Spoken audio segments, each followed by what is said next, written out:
और चलिए खबरों में आगे बढ़ेंगे। सॉफ्ट हिंदुत्व की छवि से बाहर निकलकर अखिलेश यादव अब हार्डकोर हिंदुत्व की छवि अपनाने की कोशिश में जुटे हुए हैं। अब तक सॉफ्ट हिंदुत्व की छवि को लेकर चलने वाले सपा अध्यक्ष अखिलेश यादव हार्ड हिंदुत्व के पिच पर सियासी जंग लड़ने की तैयारी में है। नैमिषारण्य में सपा के प्रशिक्षण शिविर के समापन समारोह में अखिलेश यादव ने जो कहा वो तो कुछ इसी ओर इशारा करता है। इसलिए अब सॉफ्ट हो गए तो सॉफ्ट में मारे जाओगे, इसलिए हार्ड हो जाओगे तो मुकाबला करने जाओगे। नैमिषारण्य में अखिलेश यादव ने प्रदेश की कानून व्यवस्था पर सवाल उठाया। कानपुर देहात की घटना को लेकर अखिलेश यादव ने पुलिसिंग व्यवस्था पर जमकर निशाना साधा तो साथ ही एनकाउंटर को भी कटघरे में खड़ा किया। कि पुलिस चोर बन गई और एक अखबार ने तो लिखा चोर पुलिस। सोचिए इससे ज्यादा शर्म की बात क्या हो सकती है सरकार के लिए। अखिलेश यादव के आरोपों और उनकी सॉफ्ट हिंदुत्व की छवि को लेकर भाजपा के प्रदेश अध्यक्ष भूपेंद्र चौधरी ने पलटवार किया।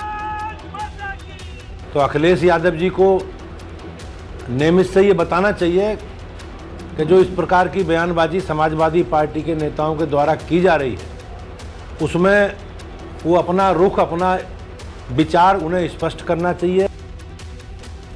नैमिषारण्य में सपा के प्रशिक्षण शिविर के समापन के बाद अखिलेश यादव लोक जन जागरण यात्रा पर निकले। नैमिषारण्य में सपा के प्रशिक्षण शिविर समापन के बाद अखिलेश यादव रथ पर सवार हुए। अखिलेश यादव लोक जन जागरण यात्रा पर निकले। रथ पर सवार हुए अखिलेश यादव ने एक बार फिर से कानून व्यवस्था के मुद्दे पर प्रदेश सरकार पर निशाना साधा।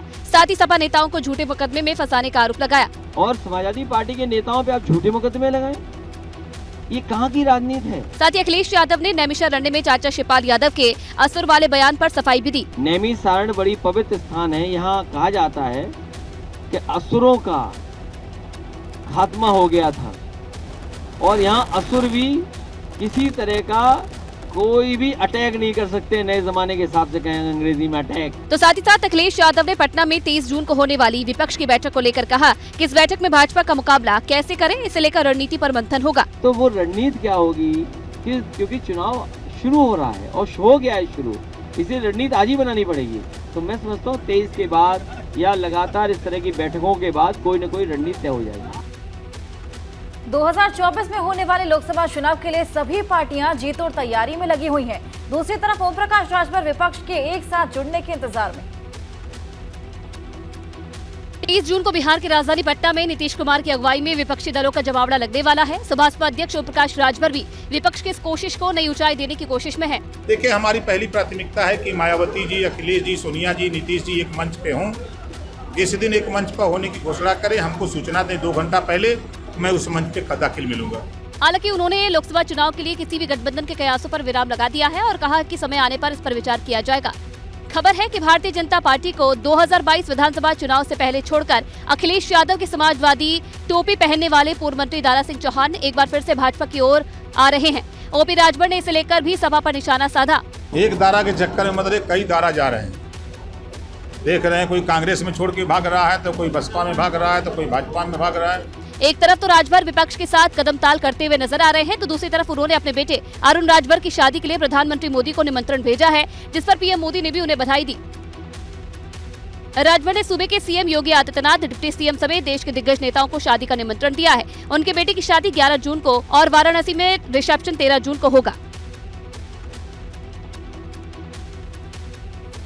मऊ में ओम प्रकाश राजभर ने सपा से जो सवाल पूछे, शनिवार शाम होते होते अखिलेश यादव ने उन सवालों का जवाब सीतापुर में दिया। अखिलेश के निशाने पर सीधे सीधे ओपी राजभर हैं, जो कभी विपक्ष के साथ राजनीति की बात करते हैं, कभी भाजपा नेताओं के साथ घूमते दिखते हैं। ऐसे में अब गेंद अखिलेश यादव के पाले में है, जिन्होंने राजभर की एयर कंडीशन वाली पॉलिटिक्स के आरोपों पर हमला किया है। भाजपा की राजनीति पर बड़ा हमला बोलते हुए अखिलेश यादव ने राजभर पर फिर इशारों में एसी वाला अटैक कर दिया। और फिर बीजेपी बड़ी होशियार पार्टी है ना। बीजेपी किस पे क्या दबाव बना दे, किसको क्या लालच दे दे, किसको एसी की गाड़ी में बैठा करके वोट डालने ले आए, किसको पीछे से मदद कर दें, ये हम आप थोड़ी नहीं जानते हैं। अगर आप जानते भी होगे तो शायद नहीं बता पाओगे। अखिलेश यादव यही नहीं रुके, राजभर के बेटे की शादी पर प्रधानमंत्री के शुभकामना संदेश पर भी अखिलेश ने तंज कसा। देखिए, अरे ये कोई बहुत बड़ी राजनीति नहीं है जिनके बारे में आप कहते हो। अब भाई प्रधानमंत्री बधाई दे शादी पर, ये तो अच्छी बात है ना। तो इससे कम से कम पता तो लग रहा है कौन कहाँ है। अब सबकी नजर इस बात पर है कि राजभर की पार्टी लोकसभा चुनाव के लिए किस करवट बैठती है। मेरठ में एबीपी गंगा की महापंचायत का मंच सजा, जिसमें पश्चिमी यूपी की सियासत के बड़े चेहरे शामिल हुए और 2024 चुनाव को लेकर किसकी क्या तैयारी है, इस पर खुलकर सबने अपने विचार रखे। एबीपी गंगा की महापंचायत में मेरठ मंडल के सभी 5 जिलों के दिग्गज नेताओं ने शिरकत की। महापंचायत के मंच से नेताओं ने 2024 को लेकर अपनी तैयारी और एजेंडे पर खुलकर बात की। महापंचायत में शामिल हुए केंद्रीय मंत्री जनरल वीके सिंह ने भी शिरकत की। इस दौरान उन्होंने खिलाड़ियों के मुद्दे पर कहा कि जल्द ही इस मामले का हल निकलेगा। कि आपकी पंचायत के माध्यम से मैं कहना चाहूँगा, ये मामला खाप पंचायत का नहीं है, ये मामला खिलाड़ियों का है, ये खेल मंत्रालय का है, उनको अपना काम करने दीजिए।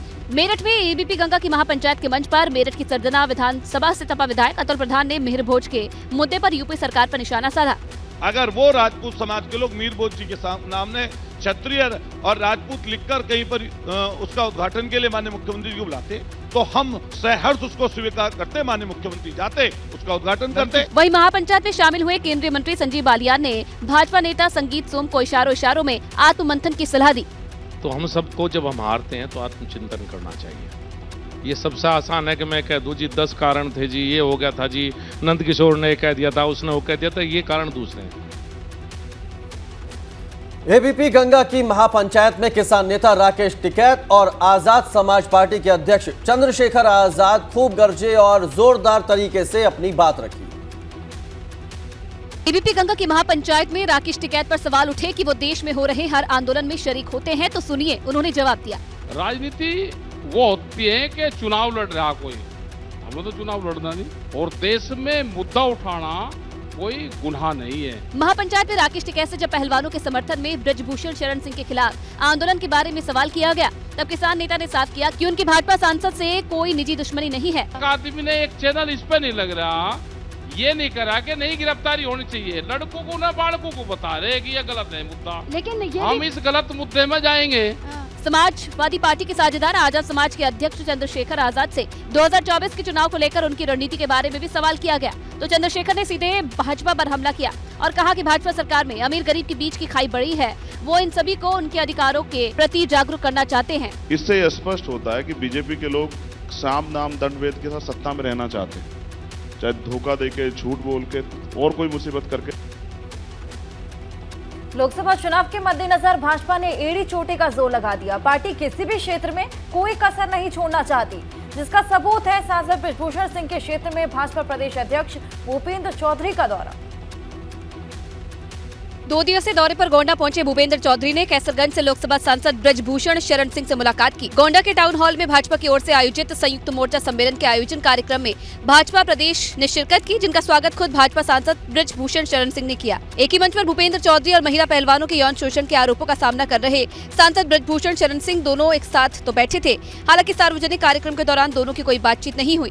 कार्यक्रम के दौरान दोनों को बोलने का मौका मिला और दोनों ने 2024 में भाजपा का झंडा बुलंद होने और चुनाव में जीत का दावा किया। और साथ ही साथ अध्यक्ष जी को पूरे मंडल की तरफ से हम लोग आश्वस्त करना चाहते हैं कि आपके नेतृत्व में झंडा देवी पाटन मंडल का बुलंद रहेगा।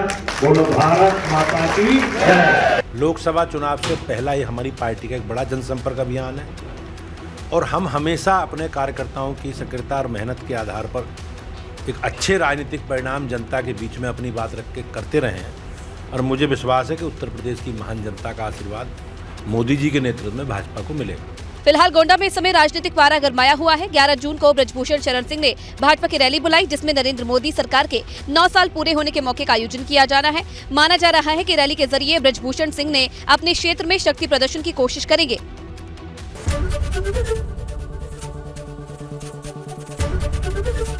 एबीपी गंगा, खबर आपकी, जुबान आपकी।